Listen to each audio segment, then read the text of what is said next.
Hi mommies and kids! Tara, samahan niyo ako sa aming field trip. Last January 10 nga ay ang aming field trip. 3 o'clock AM pa lang ay gising ng momskin nyo. Excited dyan? 4 o'clock AM naman ay nandito na ako sa sports complex para maghintay ng bus at ako pa lang ang kauna-unang teacher na nandito.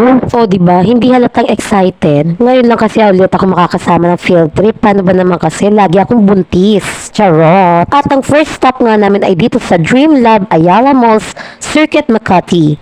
Alam nyo ba na ang Dream Lab ang the biggest simulation playground in the world? This attraction aims to teach kids entrepreneurship in a fun, interactive way. Kaya magandang mag-explore dito ang mga kids kasi mag-e-enjoy na sila, matututo pa sila. At ito nga ang unang in-explore namin, ang crafting lab. Bago pumasok yung mga bata, ay binigyan muna sila ng coloring sheet at dito sila nag-color. Marami ding pwedeng gawin dito sa craft lab. Actually, kapag hindi field trip siguro, ay ang pinapagawa nila dito ay ang paggawa ng keychains na pwede mong gawing business in the future, di ba? Mag-e-enjoy din sila dito, lalo na kung mahilig ka sa arts. Next is the Dolly Station where you can roleplay different career jobs. At syempre, di mawawala ang picturan. Dito muna kami sa Tiny Buds Workshops. Dito mo makikita naka-display ang iba't ibang Tiny Buds products. Nadaanan ko naman tong mga bata na nag-e-enjoy na naglalaro dito sa room na maraming balls at LED lights. And after nga nun ay dumiretso na kami dito sa market aisles. Una naming nadaanan na itong Candy Republic. Syempre, pwede ka rin bumili dito. Dito sa station na to ay may experience ng mga bata ang mag-groceries. Matututo rin sila dito mag-master ng budgeting. Nagustuhan ko din dito sa Dream Lab ay every corner ay very Instagrammable worthy. Pumasok nga rin kami dito sa slime station. May arcades nga rin dito na tsak na magugustuhan ng mga kids nyo. Hindi nga lang nakapag-slime making ang mga bata dahil limited ang time.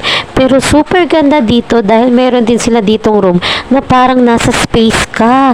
O diba, parang kang nasa buwan. Tapos may mga spaceship at astronauts at saka nakikita mo yung solar system. O diba, ang ganda. Pwede nyo rin ditong i-try at mag-visit. Ipopost ko sa aking caption ang mga rates nila. We'll end my video here. Hope you like it. We'll upload also my Enchanted Kingdom mini vlog very soon.